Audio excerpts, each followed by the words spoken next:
नमस्कार, मैं हूं आशीष चित्रांशी और आप देख रहे हैं the news launcher. Mahatma Gandhi एक 1.5 पसली का आदमी, एक वस्त्र वाला आदमी जिसने अंग्रेजों को भगा दिया।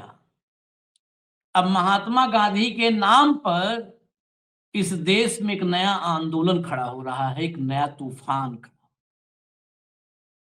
क्या इस तूफान में अविनाशी 56 इंची वाले साहेब नरेंद्र दामोदर दास मोदी की सरकार और फर्जी का ब्रांड ये उड़ जाएगा? दुनिया भर में गांधी प्रासंगिक हैं।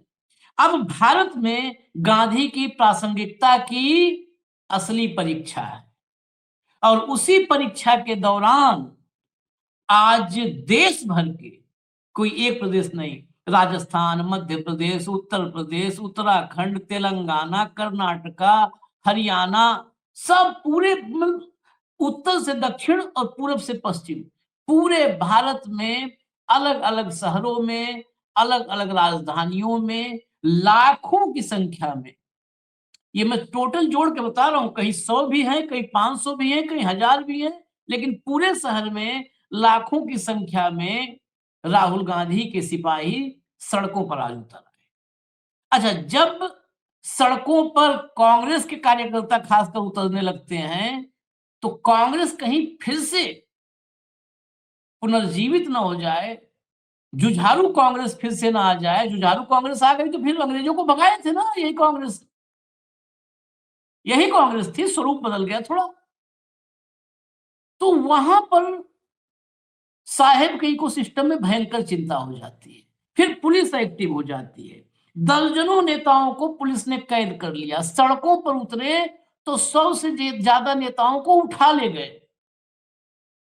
और ये तो वहां हुआ जिसे मोदी कहते हैं ये मेरा घर है, वहां पर हुआ। ये है साहेब का डर, इतना सहमे कि सोमनाथ के पीछे, इवेंट के पीछे छिप गए। सोमनाथ के पीछे मैं इसलिए नहीं कहना चाहता क्योंकि महादेव के पीछे तो अगर हमें भी सब चाहते हैं कि महादेव के पीछे चले जाएं, शरणों में महादेव के, लेकिन महादेव के आराधना में, महादेव की आराधना के बहाने इवेंट करके उसमें छिप जाना, ये बहुत शातिर लोगों की पहचान होती है। लाइए हेमंत जी को लाइए, मैं सीधा दिखाना शुरू करूं तस्वीरें और छोटा कार्यक्रम चर्चा जल्दी से जल्दी करेंगे। स्वागत है हेमंत भाई, शुरू करिए भैया, एक एक करके जो आपके पास है दिखाते जाइए, मैं बताता जाऊंगा। लाइए एक एक। ये संगरूर पंजाब, चला दीजिए। संगरूर पंजाब, ये पंजाब में देख रहे हैं आप, भीड़ यहां की देखिए। इसीलिए मैंने कहा ना कि कहीं पर संख्या कम, कहीं ज्यादा, कुल मिला के संख्या लाखों में। आगे बढ़िए, आगे बढ़िए, चेंज करते जाइए एक एक के बाद, location wise. Congress committee, we are protesting against Modi government, which is MGNREGA Manrega, now changed to VBG Ramji. Manrega was an act, but VBG Ramji, it is a scheme. So the laborer of poor Odisha not getting their legitimate right in this scheme VBG Ramji.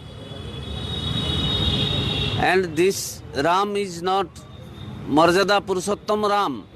This Ram is Nathu Ram, who is the murderer of Gandhi. And at 1930, Nathuram was the murderer of Gandhi. Now, 2025, the second murderer of Gandhi is Mr. Narendra Modi. And we are protesting against Modi and the BJP. ये बालासोर का protest था और बड़ा, कई बार हम लोग हिंदी सुनने के आदी होते हैं, बहुत जोरदार बोला, जो हम लोगों ने कभी नहीं सोचा बोला कि ये मर्यादा पुरुषोत्तम राम नहीं, ये नाथू राम है। ये राम खाली बोलते हैं ना, तो कई तुलसी राम नाम है, ए राम, ये तुलसी, कई बार आधा नाम लेते हैं लोग। तो ये सब नाथूराम वाले हैं, मर्यादा पुरुषोत्तम का नाम लेकर के छिपते हैं। ये सत्य शिवदास हैं, बालासोल से थे। अगला आगे बढ़िए, पहले सब दर्शकों को देखने दीजिए फिर हम लोग की चर्चा। ये टाउन हॉल मैदान वाराणसी की तस्वीर है। वहां पर अजय राय, मतलब यूपी में सबसे ज्यादा, यूपी में अभी मैं आपको सारी तस्वीरें दिखाता हूं, जिले जिले पर हुआ है और मैक्सिमम मतलब जो तस्वीर अब तक मेरे पास आई है वो सब दिखा दूंगा। आगे चलिए, चेंज करते जाइए, चेंज करते जाइए, बस खाली झलक देखनी चाहिए दर्शकों को कि हम जो कह रहे हैं वो बिल्कुल सत्य है। ये अंबेडकर चौक रायपुर छत्तीसगढ़, अंबेडकर चौक रायपुर छत्तीसगढ़ की तस्वीर है। चलिए आगे बढ़िए, चेंज करते चलिए।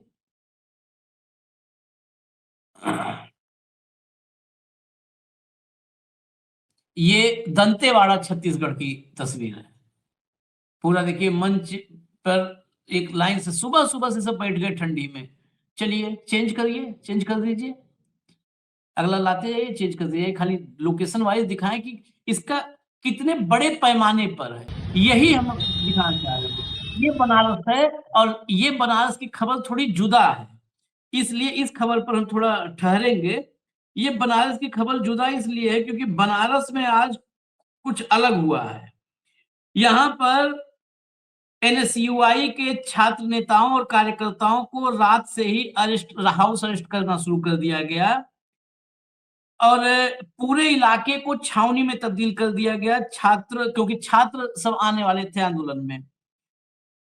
कुल मिलाकर के 100 से ज्यादा गिरफ्तारी हुई है। आगे लाइए, अजय राय वाले अब दिखाइए, अजय राय ने जो पोस्ट किया वो दिखाइए।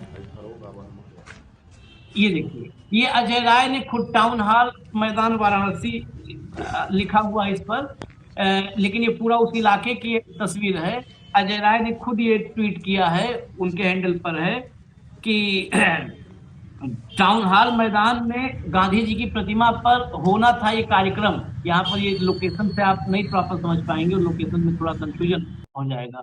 ये टाउन हॉल मैदान नहीं है जो आप देख रहे हैं, लेकिन बनारस में जिस जिस इलाके में जिलाध्यक्ष थे, शहर अध्यक्ष थे, सबको कार्यकर्ताओं को आधी रात से ही घरों में नजरबंद करके रोक दिया गया। लहुरा बीरा में जो अभी आप देख रहे हैं वो लहुरा बीर इलाका है। लहुरा बीर बहुत फेमस है बनारस में।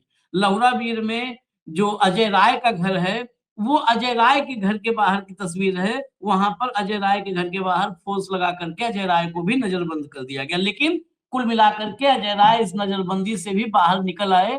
अगले लाइए, आगे बढ़िए। शर्म करो, शर्म करो, शर्म करो, गरीबों की हत्या बंद करो, बंद करो, बंद करो, गरीबों की हत्या बंद करो, बंद करो, बंद करो, मनरेगा कानून वापस दो, वापस दो, वापस दो, मनरेगा कानून वापस दो, वापस दो, वापस दो, मनरेगा कानून वापस। गांधी जी की प्रतिमा ये है जो टाउन हॉल मैदान, यहाँ पर आना था, अल्टीमेटली मतलब नजरबंद थे लेकिन उससे बाहर आए। अब आगे बढ़िए। लोकतंत्र विरोधी है सरकार, अलग अलग विजुअल्स हैं। आगे और आगे चलिए, चलते जाइए जल्दी, आज कार्यक्रम बहुत लंबा नहीं करना है, दर्शक कहते हैं। देखिए इसमें 4 पॉइंट्स थी, 4 मांगे, इसको एक बार दोबारा दिमाग में आ जाए लोगों को कि क्यों ये हो रहा है। काम की गारंटी, मनरेगा दुनिया की सबसे बड़ी योजना थी। काम की गारंटी, मजदूरी की गारंटी और जवाबदेही की गारंटी ये होनी चाहिए। मनरेगा में किए गए बदलावों की तत्काल वापसी हो, काम के संवैधानिक अधिकार की पूर्ण बहाली हो, क्योंकि संवैधानिक अधिकार था, और न्यूनतम वेतन 400 रुपए किया जाए। चलिए आगे, आगे चलिए। ये जो है वही 4 मांगे यहाँ पर भी है। काम का कानूनी अधिकार, समय पर पूरी मजदूरी, पंचायतों का अधिकार वापस किया जाए, और ये जी राम जी वापस लिया जाए, मनरेगा जिस शक्ल में था उसी में लाया जाए, उसी में सुधार किया जाए, मजदूरी बढ़ा दी जाए। आगे बढ़िए। ये देखिए, ये फोटोग्राफ मैं दिखाना चाह रहा था। ये देखिए, इसमें आप देख लीजिए 4 विंडो हैं, महाराजगंज, फतेहपुर, देवरिया और अयोध्या। मतलब पूरे प्रदेश में, उत्तर प्रदेश खासकर, मैं जिलेवार दिखा रहा हूं आपको, चेंज करते जाइए। महाराजगंज, फतेहपुर, देवरिया, अयोध्या, इसके बाद अमरोहा, सुल्तानपुर, गोरखपुर और बलिया। अगले पे आइए, सहारनपुर, झांसी, मऊ, संत कबीर नगर। अगला उसमें आजमगढ़ वाला बचा है, आजमगढ़, जालौन, नोएडा, शामली। पूरे प्रदेश में कम से कम आपके सामने 16 जिले तो मैंने रख दिए, उत्तर प्रदेश के 16 ये रख दिया मैंने आपके सामने। उसके बाद सुल्तानपुर के भी विजुअल रखे और वाराणसी, 18 जिले तो आपको हमने दिखा दिया, जितना जुटा पाए इधर उधर से फोटोग्राफ्स और डिटेल जहां से आप पाई। अब हेमंत भाई के पास चलते हैं। हेमंत भाई, आंदोलन तो ठीक है, तो आंदोलन की प्रासंगिकता, इस आंदोलन से कितना प्रेशर पड़ेगा, क्योंकि आंदोलनों से मोदी जी सामान्य तौर पर कदम नहीं पीछे खींचते हैं, जब तक यहां तक न फंस जाए या नाक न डूब जाए तब तक नहीं वापस होते। उसके बाद कहते हैं तपस्या में कमी थी। एक तो ये, दूसरा ये कौन सा तरीका है, नजर बंद कर दो। दिन भर ज्ञान देते हो लोकतंत्र की, दुहाई लोकतंत्र की, और जैसे ही कार्यक्रम कुछ भी ऐलान विपक्ष करता है, नजर बंद कर दो। मेरठ में उनको जाने न दो, बनारस में नजर बंद कर दो। ये क्या है तमाशा? आशीष भाई नमस्कार, आपको, सारे दर्शक साथियों को भी। ये नया भारत है और भारत मदर ऑफ डेमोक्रेसी। तो डेमोक्रेसी की परिभाषा तो मोदी जी को किसी ने बताई नहीं थी, सुन रखा है उन्होंने। तो व्हाइट हाउस के सामने खड़े होकर नहीं बता रहे थे कि हम वसुधैव कुटुंबकम में भरोसा करते हैं, और उसमें और भी बहुत सारी बातें कही थी, व्यक्तिगत सवाल और वो सारी चीजें, वो कई बार कहते हैं ऐसी बातें। बार बार जिस चीज का नाम ले कोई भी स्वयंसेवक, उस एनजीओ का या कोई, तो ये मान करके चलिए कि उस चीज को निपटाने की मुहिम चल रही है। तो यहाँ जो मदर ऑफ डेमोक्रेसी कहा जाता है, वो कहने में बड़ा सुंदर लगता है, दुनिया का सबसे बड़ा लोकतंत्र, मदर ऑफ डेमोक्रेसी। लेकिन हकीकत में उसका जुमला अगर आपने देखना हो तो पिछले 5 साल में भारत, पिछले पौने 11 साल में भारत के अंदर बढ़ाया गया है एक योजनाबद्ध तरीके से। ये जिसकी आप बात कर रहे हैं, जी राम जी योजना, इसके पीछे पूरी की पूरी मंशा समझिए क्या है। 12 करोड़ रजिस्टर्ड मजदूर है मनरेगा के अंदर, 12 करोड़। उसमें क्या था कि रोजगार की गारंटी थी आपकी, वो संवैधानिक एक्ट था वो। आपको याद होगा डॉक्टर मनमोहन सिंह ने राइट बेस्ड गवर्नेंस शुरू की थी सेकंड टर्म में, और फर्स्ट टर्म का ही था ये। तो उसके अंदर क्या है बेसिकली कि तमाम चीजें, चाहे राइट टू इंफॉर्मेशन हो, राइट टू फूड हो, वो सारी चीजें राइट बेस्ड आधार पर की गई थी। अब इनकी हिमाकत देखिए कि ये 12 करोड़ मजदूरों के कार्यक्रम का भी एक ड्रॉप ऑफ द हेड के ऊपर नाम भी बदल देते और स्वरूप भी बदल देते, नाम और स्वरूप दोनों। अभी तक क्या था कि मनरेगा के तहत क्या था कि पूरे देश के अंदर ग्राम सभा तय करेगी कि कितना रोजगार चाहिए, क्या क्या काम इंफ्रास्ट्रक्चर का हो सकता है, और 10% स्टेट गवर्नमेंट देगी, 90% भारत सरकार देगी। बिना किसी से चर्चा किए सेशन के फेग एंड पे पहले क्या किया, उसका नाम कुछ और ले दिया, बापू योजना। सारे पोमेरियन बापू पे शुरू हो गए कि गांधी और बापू में क्या फर्क है। फिर वो बात आई कि बापू किसके। अल्टीमेटली क्या हुआ, सेशन खत्म होने से 3 दिन पहले ये ले आए। कोई चर्चा राज्यों से नहीं, राज्य इसमें बहुत बड़े स्टेक होल्डर है भाई। ग्राम सभा तक का जो ग्राम सशक्तिकरण का पूरा कंसेप्ट था, पहली बात रोजगार गारंटी समाप्त, नंबर 1। नंबर 2, जो ग्राम सभा फैसला करती थी वो कौन करेगा, केंद्र सरकार करेगी। 10% स्टेट गवर्नमेंट को देना था, अब कितना देंगे, 40%। भाई साहब उनके पास तो सैलरी देने के पैसे नहीं, पेंशन के पैसे नहीं, विकास कार्यों के पैसे नहीं, वो एमजी मनरेगा के कहां से पैसा लाएंगे वो सीधा। अच्छा स्टेट से पूछो तो गे, मैं आशीष भाई को कोई चीज कर रहा हूं तो ये तो पूछूंगा कि आपके पास कुछ है भी कि नहीं। जो स्टेट के पास पैसा ही नहीं है तो योजना ध्वस्त। जहां चाहेंगे, जहां पर स्टेट होगी, जहां पर Bhajpa double engine triple engine होगा, वहां थोड़ी मोटी चला लेंगे, नहीं तो कोई बात नहीं। आपको ध्यान है कोविड के दौरान इस देश को भूखमरी से किसने बचाया था, ये मनरेगा ही थी। मनरेगा थी। वैसे तो ये मनरेगा को स्मारक बताते थे विफलताओं का स्मारक बताया करते मोदी जी संसद में खड़े होकर के। और अब धीरे से बीच बीच में जब जरूरत पड़ी तो बजट बढ़ा दिया, नहीं घटा दिया, जो मर्जी आए खेल करते थे। बेसिकली राइट बेस्ड गवर्नेंस के मूल रूप से खिलाफ लोग हैं। राइट टू इंफॉर्मेशन का हाल देख लीजिए, क्या किया। Right to information rest in peace हो चुका है पूरे देश के अंदर, कोई पूछने वाला नहीं, कुछ नहीं। तो ये आशीष भाई बेसिकली क्या है, कांग्रेस पार्टी जो कर रही है वो एक तरीके से मजदूरों की आवाज जो खत्म की जा चुकी है उसको दोबारा से रिवाइव करने की कोशिश कर रही है। ये जो आपने 4 मांगे दिखाई, ये बात उससे कहीं आगे की है कि इस देश के अंदर राइट बेस्ड गवर्नेंस रहेगी कि नहीं, गरीब मजदूर की कोई बात होगी या नहीं, या उसका यूं ही शोषण होता रहेगा। क्या किया मोदी जी ने कि जब फसलों की कटाई का समय होगा उस समय जी राम जी के तहत काम नहीं मिलेगा। सोचिए आप, आज तो आप फसलों की कटाई कह रहे हो, कल किसी और मौके पे कह देंगे नहीं होगा। तो ये जो था डिमांड एंड सप्लाई का गैप मजदूरी को पिटवाने के लिए किया गया है। और ये किसको है सस्ते मजदूरों की जरूरत, ये मुझे और आपको बताने की जरूरत नहीं है। वो आपके A2, चाहे वो आपके अग्निवीर हो चाहे ये हो, अल्टीमेटली सारा काम क्या है कि उसको लाभ पहुंचाना है, उसको सस्ती लेबर चाहिए। वो CISF को हजारों करोड़ रुपए क्यों दे एयरपोर्ट्स की सुरक्षा के? वो अग्निवीर ट्रेड है, एक कानून बनवाएगा 2 लाइन का, कौन पूछने वाला है? सारे के सारे अग्निवीर लगा देंगे वहां 12-12 हजार। अब जो CISF के जवान है उनकी 1.5 लाख तनख्वाह है। ये सारी चीज आप समझिए, आज इस देश के अंदर जो भी नीतिगत बदलाव हो रहे हैं उसके पीछे एक मंशा है, मंशा है और बड़ी सॉलिड मंशा है। आपको याद है जब ये अभी जो लेकर के आए न्यूक्लियर लायबिलिटी बिल संसद के अंदर, उससे कुछ महीने पहले वो श्रीमान जी जो मित्र है चीफ फाइनेंसर इनका, वो कुछ न्यूक्लियर साइट्स देख के आया, उसने कहा कि साहब मेरा इसमें इंटरेस्ट है न्यूक्लियर पावर में। बिल आ गया संसद के अंदर, उसको पहले पता था। तो सारी की सारी चीजें आशीष भाई उसकी सुविधा के हिसाब से हो रही है। इसको आप किस रूप में देख, अभी भूटान गए थे महोदय, भूटान पहुंच गए, कराया समझौता बिजली का। तो कितना ही करते जाइए आप, कितना ही करते जाइए, अल्टीमेटली सवाल यह है कि इस देश में गरीब रहेगा या नहीं, गरीब बचेगा या नहीं। आज की तारीख में कोई राजनीतिक पार्टी इतना बड़ा रिस्क नहीं लेती जब सारा मीडिया सरकार की गोदी में बैठा हुआ है। सारा मीडिया, जिसको आप अखबार कहते हो वो प्रचार पत्र है, जो आपका चैनल है उनका तो कोई मतलब नहीं, मजदूरों से पहले भी कोई मतलब नहीं था।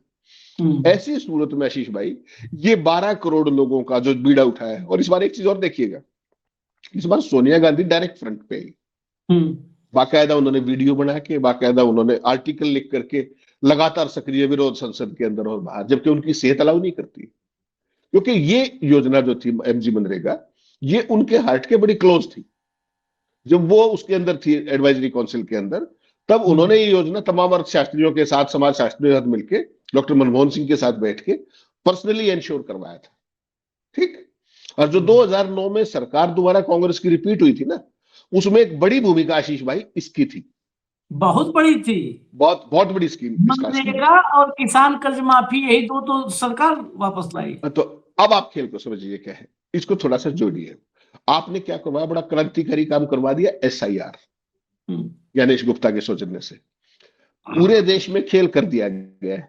ठीक, हालत क्या है, भारत रत्न अमर्त्य सेन, उनको भी नोटिस है कि आप पहले आगे कागज दिखाइए, आप भारत के नागरिक हो नहीं। क्रिकेटर है, उसको कह दिया कि तुम भी दिखाओ कागज। आज तो एक MP था गोवा का, उसको दिखा दिया नोटिस के, भैया आके बताओ, MP रहा है वो व्यक्ति।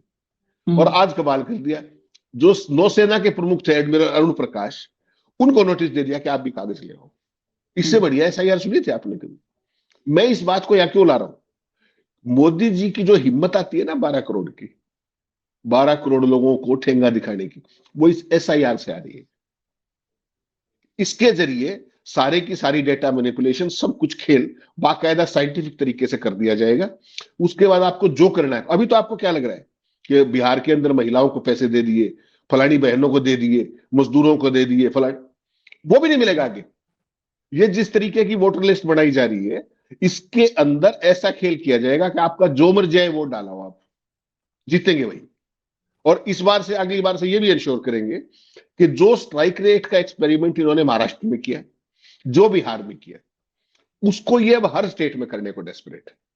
इसलिए कम से कम ये बात आपको राहुल गांधी को क्रेडिट देना पड़ेगा, कांग्रेस पार्टी को, कि ये मुद्दा शहरियों का मुद्दा नहीं है, फिर मीडिया का मुद्दा नहीं है, किसी का मुद्दा नहीं है। उसके बावजूद भी उन्होंने मजदूरों की भावनाओं को समझते हुए इसको टेकअप करने की कोशिश की और इसको ग्रास रूट पर ले जाने की कोशिश की। 45 दिन तक योजना है ये जो आपने दिखाया आज, ये केवल बिगिनिंग है, अभी ये है। उसके बाद 30 जनवरी को जो गांधी जी का जो शहीदी दिवस है, उस दिन पूरा कार्यक्रम है। उसके बाद सिग्नेचर कैंपेन है जो अब तक डिक्लेयर किया गया है, भूख हड़ताल है, धरने हैं, प्रदर्शन है, और उसके बाद अगला कार्यक्रम सेकंड राउंड का भी आ रहा है। तो बेसिकली जो आपने दिखाया बनारस का, बनारस में ना तो ये पहली बार किया हाउस अरेस्ट और ना आखिरी बार किया। उत्तर प्रदेश के अंदर तो नई डेमोक्रेसी है।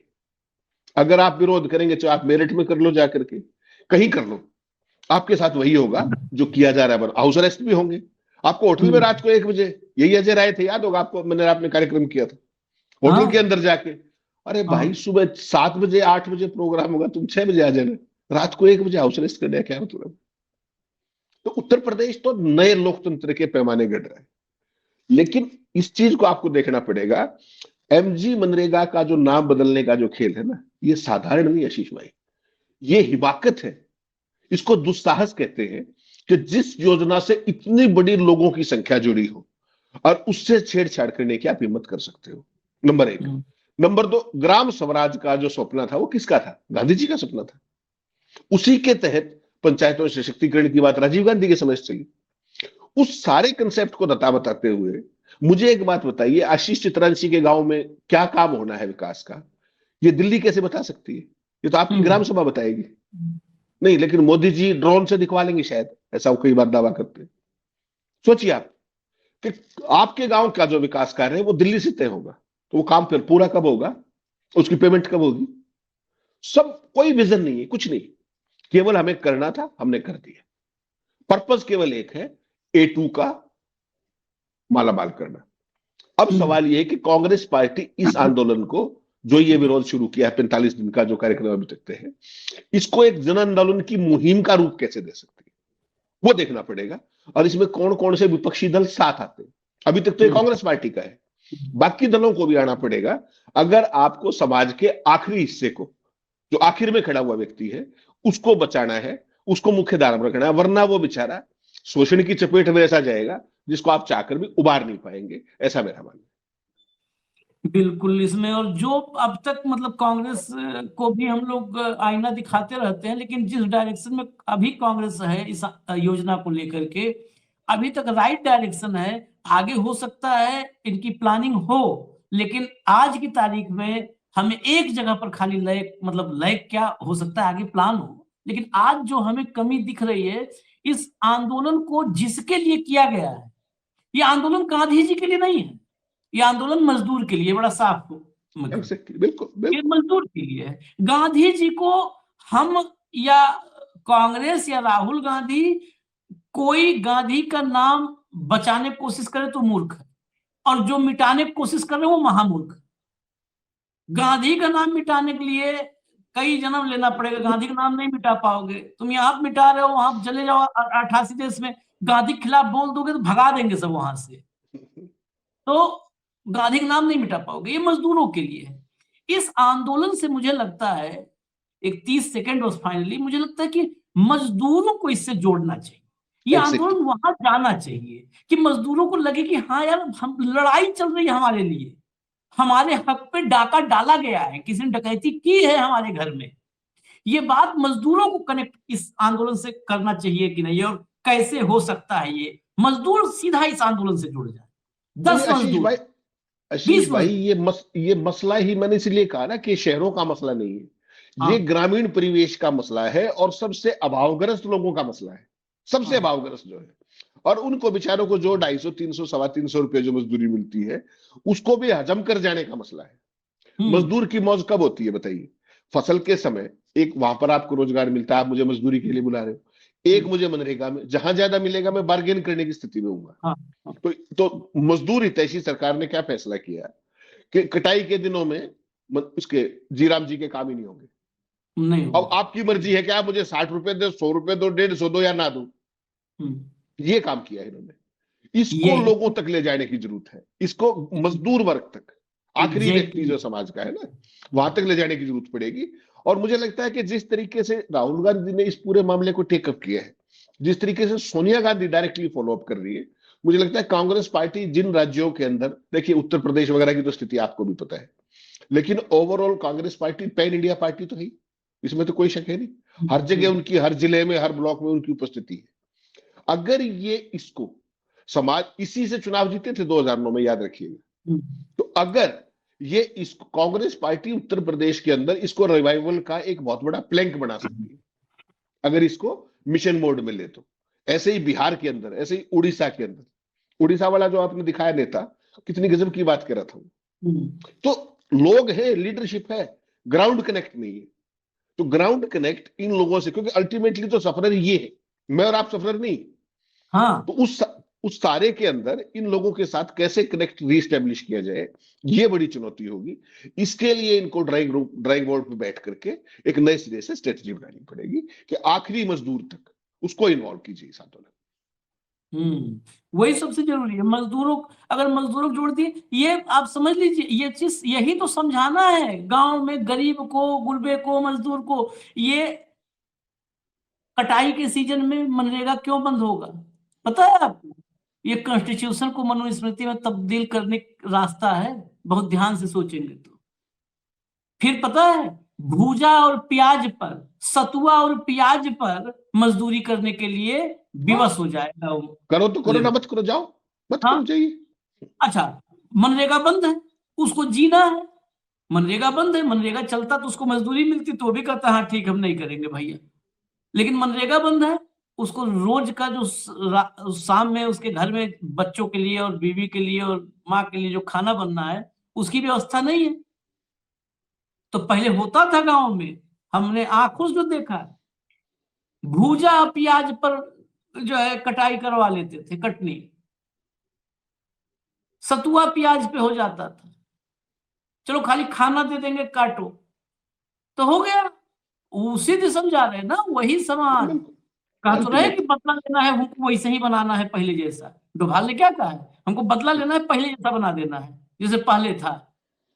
एक शासक होगा वर्ग, सामंत होगा, और बाकी सब शोषक, शोषित शासित शासित और शोषित, नहीं, शोषित, शोषित और शोषक। सामंत जैसे चाहेंगे वैसे चलाएंगे। खैर चलिए, ये अच्छा है। मैं जो है शुरुआत को हम लोग कम से कम सराहें, ये शुरुआत हुई है बस। हाँ, ये शुरुआत अगर सही डायरेक्शन में जाएगी तो सराहेंगे ही सराहेंगे, नहीं तो हमारा कोई ऐसा नहीं कि कांग्रेस में कुछ स्टेक होल्डर शेयर और नहीं ले रखा है हमने किसी का, तो हम फिर आपको भी दिखाएंगे आईना। तो इजाजत दीजिए अभी। धन्यवाद हेमंत भाई, बहुत बहुत धन्यवाद, नमस्कार।